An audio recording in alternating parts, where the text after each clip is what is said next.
मानव जायसवाल जी।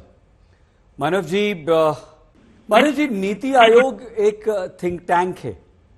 नीति आयोग सरकार के लिए नीतियां बनाता है, राज्यों को तकनीकी सलाह देता है और देश का जो अपना विकास है, जो हम विकसित भारत बनाने का सपना देखते हैं, विकसित भारत बनने की ओर अग्रसर हैं, उसमें केंद्र राज्य सभी की भूमिका होती है और किसी भी एक राज्य के विकास के बिना या उसको आगे बढ़े बिना हमारा देश आगे नहीं बढ़ सकता। तो फिर क्यों नीति आयोग में ममता बनर्जी का माइक बंद किया जाएगा? ये आरोप ममता बनर्जी क्यों लगाती हैं? क्यों उन्हें समय कम दिया जाएगा, जबकि नीति आयोग का उद्देश्य ही यह है कि वो राज्यों को सुने, उनकी बात सुने, उनके लिए नीतियां बनाए और केंद्र और राज्यों के बीच एक पुल का काम करे। मानव जी, अगर मैं गलत हूं तो बताइए प्लीज। जी, बहुत बहुत धन्यवाद है आपका और आपके साथ ही मैं सभी को बहुत बहुत नमस्कार करना चाहता हूँ। नमस्ते। देखिए, बहुत सरलता से और बहुत ही अच्छे से आपने पूरा विश्लेषण दे दिया कि नीति आयोग का कार्य क्या है, उनकी शैली क्या है और ये जो समन्वय प्रांत और केंद्र के बीच में होना चाहिए, जो फेडरलिज्म स्ट्रक्चर जो है उसकी मान्यता क्या है, ये सारी चीज आपने बता दी। ये पूरा देश जानना चाहता है या देश को बताना है, ऐसी बातें नहीं है। देश जान चुका है कि ये जो भाजपा जो सरकार है, जो आज एनडीए एक बैसाखी वाली जो सरकार है, ये एक अकेली महिला मुख्यमंत्री, पूरे देश में एक अकेली महिला मुख्यमंत्री ममता बनर्जी, जिन्होंने ममत्व का निर्वाह किया है, बंगाल को सजोने के लिए परस्पर काम कर रही है और उनके जीवन का सिर्फ एक ही लक्ष्य रहा कि बंगाल को समृद्ध बनाए, बंगाल की महिलाओं के लिए, बंगाल के वासियों के लिए, बंगाल को समृद्ध बनाने के लिए हर वो कोशिश जो करनी चाहिए वो बेचारी करती हैं। लेकिन ये जो केंद्र सरकार है वो सुनना नहीं चाहती। ये भारत माता की जय बोलते हैं माइकों पे चिल्ला चिल्ला के, लेकिन एक मां की व्यथा को नहीं समझ पाए। पूरे बंगाल को एक ममत्व से जोड़ने के लिए जो उन्होंने ममत्व का निर्वाह किया है, वो चाहती है कि उनकी आवाज को सुना जाए, लेकिन ये दबाना चाहते हैं। ये आवाज दबा देंगे। आज आप बताइए, नीति आयोग में जब एक प्रांत जो तेलंगाना आंध्र प्रदेश हो, जहां के एक मुख्यमंत्री आते हैं, क्योंकि वो उनके गठबंधन में है, उनको 20 मिनट का टाइम दिया जाता है। जो इनके गठबंधन जो बैसाखी की सरकार को ढो रहे हैं, उनको 15-15, 20-20 मिनट का समय दिया जा रहा है। जब हम बताना चाहते हैं कि भाई हमारे 2.25 करोड़ आपने रोक के रखे हैं, हमारी नेत्री उनके बारे में बात करना चाहती है, आवास योजना के बारे में बात करना चाहती है, हमारे जो सड़क है पथश्री जो स्कीम है उसके थ्रू बात करना चाहती है, मनरेगा के पैसे के बारे में बात करना चाहती है, केंद्र सरकार की दुर्नीति और केंद्र सरकार की जो डिवाइड एंड रूल वाली जो पॉलिसी है उसके खिलाफ बात करना चाहती है, तो उनकी आवाज को दबा दिया जाता है। ये पार्लियामेंट में भी वही करते हैं। 100 के ऊपर एक बार में हमारे सांसदों को बाहर निकाल दिया है, पार्लियामेंट में माइक बंद कर देते हैं। जब इनकी अभी संख्या कम है, क्योंकि उनको थपथपाने का मौका ज्यादा नहीं मिल रहा है, तो आजकल कैमरा चलता है, आजकल कैमरा में दिखता है और कोई चीज छुपने वाला नहीं है। हम बंगाल के लिए परस्पर काम करें, मनरेगा के जो पैसे लगभग 3-1 हजार करोड़ हमने अपने स्टेट फंड से दिए हैं। हमारी अपेक्षा है कि हमको केंद्र पैसे दे। केंद्र का पैसा नहीं है, ये पैसा हमारा ही है। बंगाल ने उसको अर्जित किया है, बंगाल ने दिया है एज अ टैक्स। तो क्या बंगाल का अधिकार नहीं है? क्या ये बंगाल भारत का हिस्सा नहीं है? क्या वो प्रांत भारत का हिस्सा नहीं है जहां बीजेपी का शासन नहीं हो रहा है?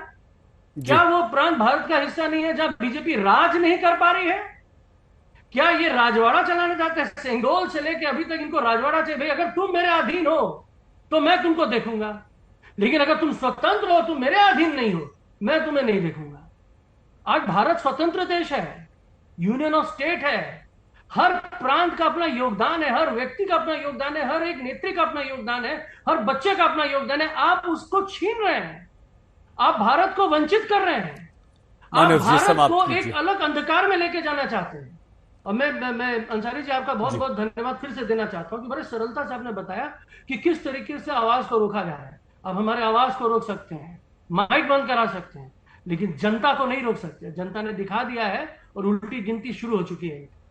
मानव जी, आपने बहुत सारी बातें की, लेकिन हमें एक बात फिर से समझ नहीं आई। मैं आगे आपके पास आऊंगा, लेकिन अभी कह देता हूं, आप उसका उत्तर दीजिएगा। भाई, नीति आयोग कोई सरकार थोड़ी है। नीति आयोग में तो सभी राजनीतिक दलों के नेता शामिल हैं, आप सब वहां पर मौजूद थे, सभी मुख्यमंत्री थे वहां पर, और वहां आपका माइक क्यों बंद किया जाएगा? ये बात थोड़ी सी समझ से परे है। आगे आप अपने पूरे संबोधन में एक एक रिएक्शन ले लेते हैं। डॉक्टर त्रिवेदी भी हमारे साथ जुड़ चुके हैं। मेरे मन में आया मनोज जी, तो मैंने कहा आपसे, लेकिन आप इसका उत्तर अवश्य दीजिएगा। डॉक्टर सुधांशु, डॉक्टर साहब, टीएमसी आप पर आरोप लगा रही है और ये सच्चाई है कि 2047 तक हमें विकसित भारत बनाना है तो हर राज्य को आगे बढ़ना होगा, उसे विकास करना होगा, और हम इकलौता केंद्र ऐसा नहीं कर सकता, पूरा देश मिलकर शक्तिशाली होगा तभी हम विकसित भारत बनेंगे। और शक्ति के साथ सर डॉक्टर त्रिवेदी दुनिया के सामने खड़े होंगे। तो ऐसे में जो आप पर आरोप लगते हैं केंद्र पर कि भाई पैसे रोके हुए हैं, नहीं दिया जा रहा है, और जो राज्य आपके साथ शामिल हैं, जो आपके गठबंधन में हैं, उन्हें आप ज्यादा पैसे दे देते हैं, दूसरे राज्यों को कम देते हैं, ऐसा क्यों होता है सर? सही जी, बात समझिए, यहां विषय सिर्फ तकनीकी नहीं है, यहां विषय बहुत गहरी राजनीति का है। ममता बनर्जी जी क्यों दिल्ली आई? क्योंकि कांग्रेस ने पहले बायकॉट की घोषणा कर दी थी, तो अब वो कांग्रेस के पीछे खड़े हुआ देखना नहीं चाहती थी। आज लड़ाई भाजपा से नहीं है। अब उन्होंने अभी देखिए स्टेटमेंट क्या दिया। पूछा गया बंगाल का अपमान है तो बंगाल की नहीं, ये सारे रीजनल पार्टीज का अपमान है। आप याद करिए, अखिलेश यादव जी कांग्रेस की मीटिंग में नहीं गए, बंगाल गए। यानी इस समय क्या हो गया है कि रीजनल पार्टीज के मन में एक भय उत्पन्न हो गया है कांग्रेस के राइज के बाद। जो कांग्रेस ओवर स्मार्ट प्ले करने की कोशिश कर रही है, सारी रीजनल पार्टीज को नजर आ रहा है कि असम में एआईयूडीएफ का वोट खाकर कांग्रेस आगे बढ़ी है, महाविकास अघाड़ी के दम पर महाराष्ट्र में आगे बढ़ी है, जेडीएस हमारे साथ है मगर उसके वोट की कीमत पर कांग्रेस कर्नाटक में आगे बढ़ी है, तेलंगाना राष्ट्र समिति की कीमत पर आगे बढ़ी है, और उत्तर प्रदेश में भी आप बहुत साफ देख लीजिए कि अखिलेश यादव 1,72,000 से अपनी खानदानी सीट पे जीते, और एक भी विधायक विधान परिषद नगर पालिका जिला पंचायत अध्यक्ष न होते हुए भी रायबरेली 3,90,000 से जीते। बहुत साफ है। तो सहयोगी दलों को समझ में आ रहा है कि ये वही वोट बैंक जिसके चक्कर में कांग्रेस का साथ लिया था, अब वो कहीं खींच ना ले, तो अपने को अलग दिखाना है। तो ममता जी ने बिल्कुल अपनी राजनीतिक रणनीति के हिसाब से ठीक काम किया कि अगर वो बाइकॉट करती तो वो कांग्रेस की ही चीज को फॉलो करती नजर आती। तो मुझे बाइकॉट नहीं करना था, मुझे अंदर आना था, और आने के बाद कुछ ऐसा वातावरण बनाना था कि लगे कांग्रेस से ज्यादा भयानक विरोध हमने किया और कांग्रेस से ज्यादा अट्रैक्शन हमने ड्रॉ कर लिया, और साथ ही रीजनल पार्टीज को मैसेज भी दे दिया। तो इन पार्टियों का इस समय एक ही लाइन हो गई है सईद जी कि कोई सूरत बदले, ये मेरा मकसद नहीं है। मेरा मकसद है कि हर कदम पे हंगामा होना चाहिए, और मेरा हंगामा मेरे साथी से ज्यादा होना चाहिए। बहुत साफ दिखाई पड़ रहा। मैं दूसरा उदाहरण दे देता हूं। सदन के अंदर 267 के नोटिस दिए जाते। अरे मानव जी आएंगे बाद में। जब एक बार उपराष्ट्रपति जी ने कहा कि मैं फैक्ट भी बोल देता हूं, 267 का मतलब होता है सारा कार्य रोककर कार्य स्थगन प्रस्ताव। तो राष्ट्रपति ने कहा पिछले 40 सालों में केवल 6 बार हुआ है, और आप लोग हर दिन 6-7 नोटिस देते हैं रिपीट करके, ये ठीक नहीं है। अगले दिन नोटिस नहीं आए तो आपको जानते हैं अगले दिन किस बात पे कार्य स्थगन के नोटिस आए? उसमें कई टीएमसी के लोग भी थे कि यूपीएससी में लोग आइडेंटिटी बदलकर एग्जाम दे रहे हैं। ये इतना इंपॉर्टेंट मुद्दा है कि जो बजट को टेबल करना था उसको रोक के पहले इस पर डिस्कशन किया जाए।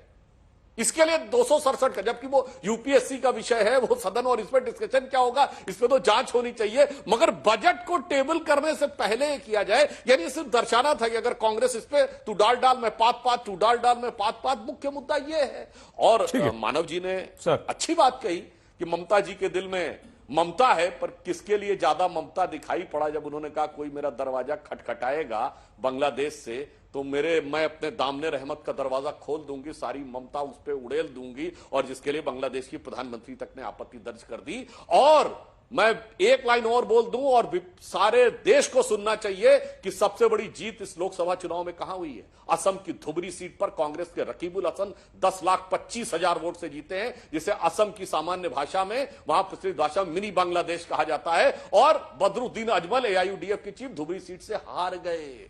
तो अब वो बांग्लादेशियों का वोट जा रहा है कांग्रेस की तरफ, तो वो खतरा ममता जी को भी नजर आ रहा है। इसलिए इस राजनीति की गहराई को समझिए। नीति वीति आयोग तो बहाना है, असलियत में तो कहीं और निशाना है। डॉक्टर त्रिवेदी, मानव जी से भी हमें उत्तर नहीं मिला था, आपसे भी उत्तर नहीं मिला, और मैं एक पत्रकार के साथ साथ पहले देशवासी हूं और एक आम नागरिक होने के नाते ये समझ में नहीं आता कि केंद्र और राज्य जब तक साथ में नहीं चलेंगे हमारा देश आगे कैसे बढ़ेगा। तो आपने माइक बंद वाली बात पे नहीं कहा। मैं निवेदन आपसे करूंगा सर, डॉक्टर त्रिवेदी, कि उस पर भी आप अपनी राय रखें। हम ये उम्मीद कर रहे थे कि बीजेपी की तरफ से, सरकार की तरफ से स्पष्ट किया बीजेपी जा की चुका तरफ है। से जी, क्या कि माइक बंद नहीं हुआ? राजीव रंजन जी, सरकार की तरफ से स्पष्ट किया गया है कि पहले इंट्रोडक्शनरी 5 मिनट का समय था और वो 5 मिनट के समय के बाद अपने आप बजर बजती है और उसके बाद विस्तार से बात करने का अवसर मिलता है और वो सभी मुख्यमंत्रियों को मिलता है। अगले चरण में उनको बाकायदा विस्तार से बात करने, पहले 5 मिनट इंट्रोडक्टरी थे, तो कोई माइक नहीं बंद किया गया। निर्मला सीतारमण जी ने स्पष्ट किया है।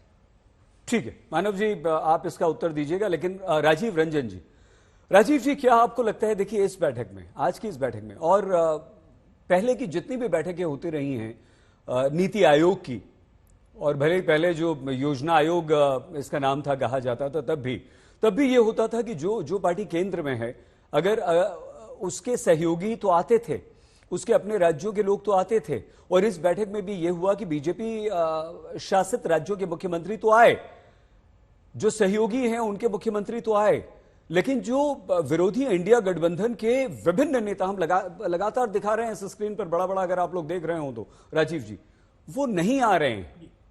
तो आपको नहीं लगता कि यहां पर हमें दलगत राजनीति से ऊपर उठना चाहिए, राज्यों और केंद्र से ऊपर उठकर देश के लिए नीति आयोग की बैठक में आना चाहिए? राजीव जी, देखिए, निसंदेह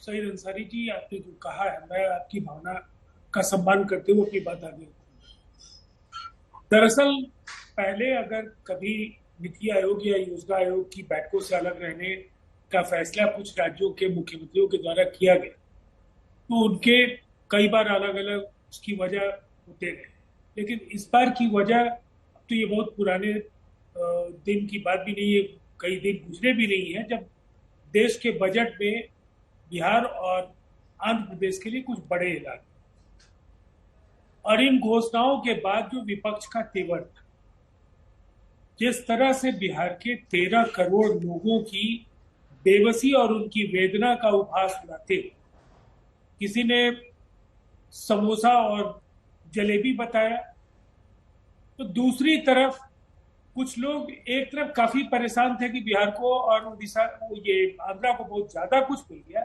और कुछ लोग इसको कुछ नहीं मिला ऐसा साबित करने की कोशिश एक ही अलायंस के अलग अलग घटक कर रहे हैं। और इसकी परिणति है, देखिए, बिहार के लोगों को सीधा संदेश चला गया है कि हिंदुस्तान की आजादी के बाद शायद ये पहला बजट है जब बिहार लगातार बजट के भाषण के दौरान उभर कर आया।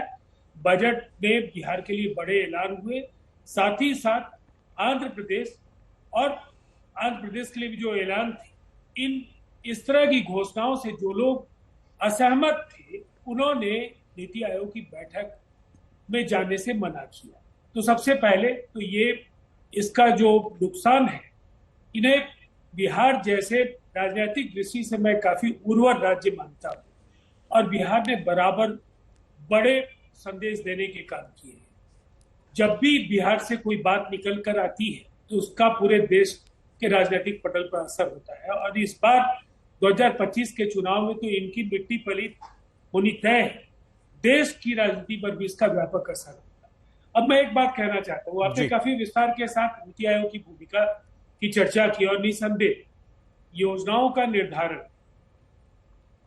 जो संसाधनों का असमान वितरण, दस्तों की जो चुनौती है, नीति आयोग के समक्ष एक बड़ी चुनौती है कि वो ऐसी अनुशंसाएं करे जिससे ये संतुलन भी साधा जा सके। अगर 21वीं सदी में आप 5 ट्रिलियन इकोनॉमी की बात करते हैं, आप तीसरी अर्थव्यवस्था की बात करते हैं, इस लक्ष्य को हासिल करने की आबादी के अनुरूप जीडीपी में राज्यों का योगदान तभी सुनिश्चित होगा जब इस दौड़ में पिछड़ गए राज्यों को ज्यादा संसाधन मिले। इस बजट ने इसकी संभावना जगाई है, और इसका विरोध करने वाले जो लोग आज नीति आयोग की बैठक में नहीं आए हैं, उनका विकास की राजनीति में कोई यकीन नहीं है और ऐसे लोग क्षुद्र राजनीतिक स्वार्थों के लिए अपने राज्य के हितों की अगर बलि देना चाहते हैं, कुर्बानियां देना चाहते हैं और ऐसे महत्वपूर्ण बैठकों में शामिल नहीं होना चाहते हैं, तो ये उनका फैसला हो सकता है, लेकिन इसका नुकसान उन्हें अपने राज्यों में भी भुगतना हो। बिल्कुल राजीव रंजन जी, और सुधांशु जी और राजीव जी का रिएक्शन एक साथ हो गया, दोनों सहयोगी हैं।